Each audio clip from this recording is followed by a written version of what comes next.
क्या आप तैयार हैं उस भविष्य के लिए जिसे 500 साल पहले देख लिया गया था? एक ऐसा युद्ध जो पूरी दुनिया को बदल देगा और भारत को विश्व गुरु बनाएगा।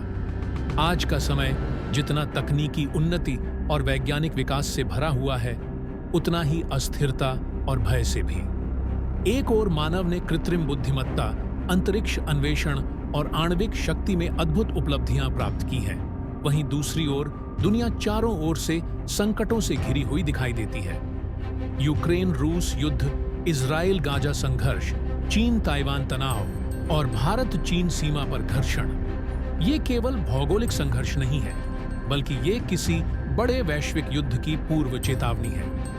अंतर्राष्ट्रीय राजनीति, धर्म आधारित कट्टरता, तेल और संसाधनों पर नियंत्रण की लड़ाई और साइबर युद्ध का खतरा, ये सब एक ऐसी स्थिति निर्मित कर रहे हैं जिसमें एक छोटी सी चिंगारी भी संपूर्ण विश्व को जलाकर राख कर सकती है। आज की पीढ़ी पहले से कहीं अधिक अनिश्चितता और तनाव के बीच जी रही है। लोगों का भरोसा सरकारों, संस्थाओं और न्याय व्यवस्था पर कम होता जा रहा है। युद्ध की आशंका केवल सीमाओं तक सीमित नहीं रह गई, वह अब हर नागरिक के मन में एक छाया की तरह मंडरा रही है।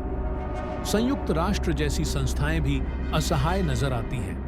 महाशक्तियां केवल अपने स्वार्थ में लिप्त हैं और परमाणु शस्त्रों का भंडार दिन ब दिन बढ़ता ही जा रहा है। ऐसे भयावह माहौल में भविष्यवाणियां जो सदियों पूर्व की गई थीं, आज सच होती प्रतीत हो रही हैं। संत अच्युतानंद दास द्वारा रचित भविष्य मालिका न केवल एक धार्मिक ग्रंथ है, बल्कि वह हमारे वर्तमान और निकट भविष्य को दर्शाने वाला एक दर्पण बन गया है। यह ग्रंथ बताता है कि तीसरा विश्व युद्ध केवल राजनैतिक नहीं होगा, यह एक धार्मिक, नैतिक और आध्यात्मिक युद्ध भी होगा। और इस युद्ध में भारत की भूमिका कोई सामान्य नहीं, बल्कि केंद्र में होगी, एक निर्णायक शक्ति के रूप में। आइए इस वीडियो में हम समझें कि संत अच्युतानंद दास ने तीसरे विश्व युद्ध के बारे में क्या कहा, कौन होंगे इसके प्रमुख खिलाड़ी और भारत कैसे एक अंधकार से निकलकर विश्व गुरु के रूप में उभरेगा। संत अच्युतानंद दास 16वीं शताब्दी के एक महान संत, योगी और भविष्य दृष्टा थे। वे ओडिशा के पंचसखा, 5 प्रमुख संतों में से एक माने जाते हैं। उनका जन्म एक ब्राह्मण परिवार में हुआ था, लेकिन वे बचपन से ही अध्यात्म और दिव्य ज्ञान की ओर झुकाव रखने वाले थे। ऐसा कहा जाता है कि उन्होंने श्री कृष्ण से प्रत्यक्ष ज्ञान प्राप्त किया और वहीं से उन्हें भविष्य देखने की दृष्टि प्राप्त हुई। भविष्य मालिका नामक ग्रंथ, जिसे उन्होंने स्वयं लिखा, केवल एक धार्मिक साहित्य नहीं, बल्कि एक भविष्यदर्शी ग्रंथ है जिसमें आने वाले समय के राजनीतिक, सामाजिक, प्राकृतिक और आध्यात्मिक परिवर्तनों का सटीक वर्णन किया गया है। इस ग्रंथ की शैली अत्यंत रहस्यमय और सांकेतिक है। श्लोकों और पद्य रूप में लिखे गए ये वाक्य केवल सतही अर्थ नहीं रखते, बल्कि उनके भीतर छिपा हुआ गूढ़ ज्ञान ही इन भविष्यवाणियों की शक्ति है। कई श्लोकों को केवल प्रतीकात्मक रूप में ही समझा जा सकता है, जैसे किसी पहेली को सुलझाना।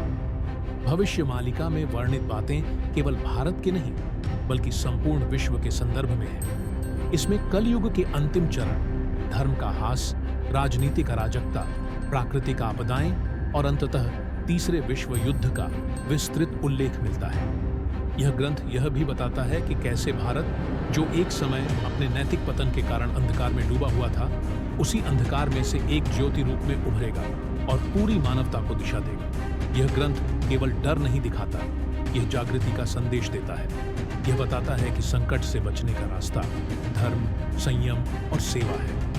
आधुनिक समय में जब हम रोज अखबारों और टीवी चैनलों पर युद्ध, महामारी, भूकंप और आर्थिक संकट की खबरें देखते हैं, तब भविष्य मालिका की पंक्तियां भयावह रूप से सत्य प्रतीत होती हैं और यही इसे एक चमत्कारिक ग्रंथ बनाता है। एक ऐसा ग्रंथ जो 500 साल पहले लिख दिया गया, लेकिन आज के वर्तमान को जैसे किसी शीशे की तरह दिखाता है। 21वीं सदी के इस दौर में जब तकनीकी विकास ने मानव जीवन को एक नए मुकाम पर पहुंचा दिया है, वहीं दूसरी ओर पूरे विश्व में अस्थिरता, युद्ध और भय का अंधकार भी गहराता जा रहा है। कहीं धर्म के नाम पर हिंसा है, तो कहीं सत्ता के लिए नरसंहार। कहीं प्राकृतिक आपदाएं जीवन को निगल रही हैं, तो कहीं आर्थिक संकट आम जनजीवन को रौंद रहा है। आज जब एक आम इंसान सुबह उठता है तो अखबार में छपी पहली खबर डर पैदा करती है। कहीं आतंकवादी हमला, कहीं युद्ध की धमकी, कहीं महामारी, तो कहीं परमाणु हथियारों की होड़। रूस और यूक्रेन के युद्ध ने एक बार फिर इस प्रश्न को जीवंत कर दिया है कि क्या तीसरा विश्व युद्ध निकट है।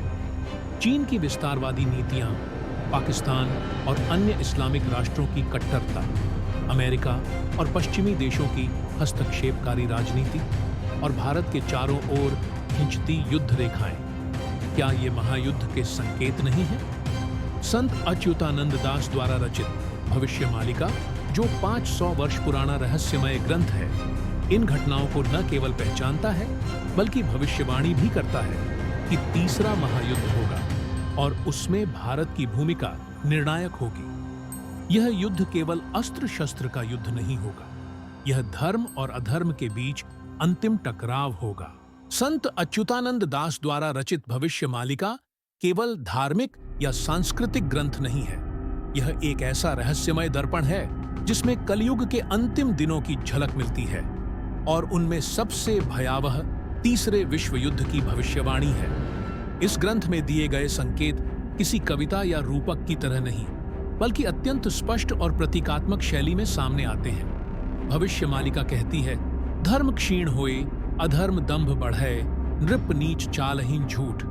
यह श्लोक संकेत करता है कि जब धर्म केवल एक आडंबर बन जाएगा, जब सत्ता और शासन अधार्मिकों के हाथ में होगा और जब सत्य बोलने वाला उपहास का पात्र बनेगा, तब समझो कि महासंग्राम का बीज बो दिया गया है। आज का वैश्विक परिदृश्य देखिए, धर्म को या तो कट्टरता के आवरण में ढाल दिया गया है या बाजार की वस्तु बना दिया गया है। युद्ध का नाम धर्म है और राजनीति का चेहरा अधर्म। वर्तमान भू राजनीति पर ध्यान दीजिए। चीन की लगातार घुसपैठ, पाकिस्तान की आतंकी नीति और खाड़ी देशों की वैचारिक घेराबंदी, यह सब उसी त्रिकोण का निर्माण कर रहे हैं। भविष्यमालिका यह भी बताती है कि यह महायुद्ध संक्षिप्त नहीं होगा। 6 वर्ष और 6 महीने तक यह युद्ध चलेगा। इतनी लंबी अवधि का युद्ध केवल पारंपरिक हथियारों से नहीं, यह पूर्ण वैश्विक और विचारात्मक युद्ध होगा, जिसमें सैनिक, नागरिक, टेक्नोलॉजी, धर्म और विचार सब कुछ शामिल होंगे। भविष्यमालिका यह संकेत भी देती है कि यह युद्ध केवल मनुष्यों के बीच नहीं रहेगा, पंचतत्व भी क्रोधित होंगे, यानी समुद्रों में हलचल होगी, वायु प्रदूषित और विषैली होगी, पृथ्वी फटेगी, भूकंप और आकाश से आग बरसेगी, उल्कापात या युद्धक मिसाइलें। यह इशारा परमाणु युद्ध या जलवायु युद्ध की ओर भी करता है। सबसे रोचक और महत्वपूर्ण भविष्यवाणी यह है कि भारत इस युद्ध से डरेगा नहीं, वह लड़ेगा और जीतेगा। जो धर्म को बचाएगा उसकी रक्षा स्वयं देवता करेंगे। और यही कारण है कि भारत, जो धर्म, सेवा और संयम का प्रतिनिधि है, वह अंत में विजय को प्राप्त करेगा। युद्ध समाप्त होने के बाद भविष्यमालिका यह संकेत देती है कि तीसरे विश्व युद्ध के बाद भारत विश्व गुरु बनेगा। भारत न केवल भौगोलिक रूप से बल्कि आध्यात्मिक, वैचारिक और सांस्कृतिक रूप से पूरी दुनिया का नेतृत्व करेगा। भविष्यमालिका बार बार इस बात पर बल देती है कि यह युद्ध कोई राजनीतिक घटना नहीं, बल्कि मानवता की सामूहिक चूक का परिणाम होगा। जब मानव अपने भीतर के धर्म को खो देता है, जब लोभ, मोह और हिंसा उसकी प्रवृत्ति बन जाती है, तो ईश्वर या प्रकृति उसे जगाने के लिए युद्ध जैसा झटका देती है। इस प्रकार भविष्यमालिका की दृष्टि में तीसरा विश्व युद्ध केवल एक अंतर्राष्ट्रीय संघर्ष नहीं है, बल्कि यह मानवता की परीक्षा है, जिसमें जो भीतर से सच्चा रहेगा वही बचेगा।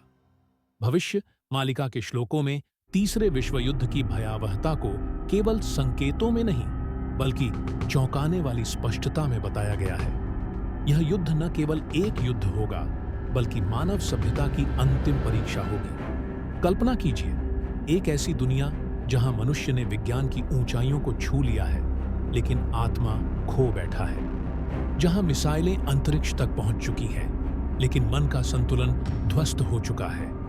यह वही समय है जब भविष्यमालिका हमें एक अंतिम चेतावनी देती है। संत अच्युतानंद दास ने लिखा था, जब मनुष्य केवल बाहरी विकास को ही प्रगति मानेगा, जब आत्मा की आवाज विज्ञान के शोर में गुम हो जाएगी, तब धरती स्वयं अपना संतुलन तोड़ देगी। तीसरे विश्व युद्ध की यह भविष्यवाणी केवल युद्ध की नहीं है, यह उस अंधकार की चेतावनी है जो भीतर से फैलता है।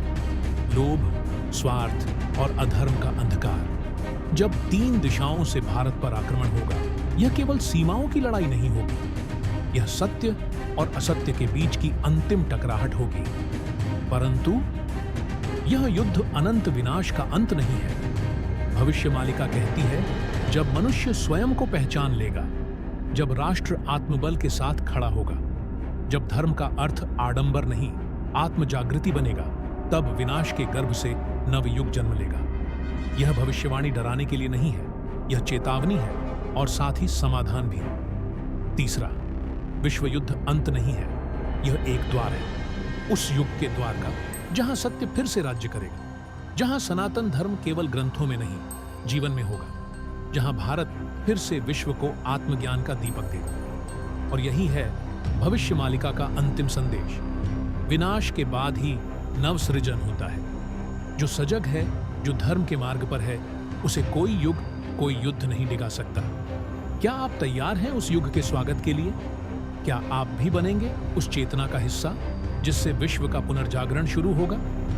अगर आपने इस रहस्य को महसूस किया, तो ये सिर्फ एक वीडियो नहीं, एक आह्वान है। भविष्यमालिका के अगले अध्यायों में हम जानेंगे और भी संकेत और भी सत्य। इसलिए इस युगांत कथा से जुड़े रहने के लिए चैनल को सब्सक्राइब करें, इस वीडियो को अपने साथियों के साथ साझा करें, क्योंकि कलयुग की यह यात्रा हर आत्मा को पार करनी है, अकेले नहीं, एक साथ।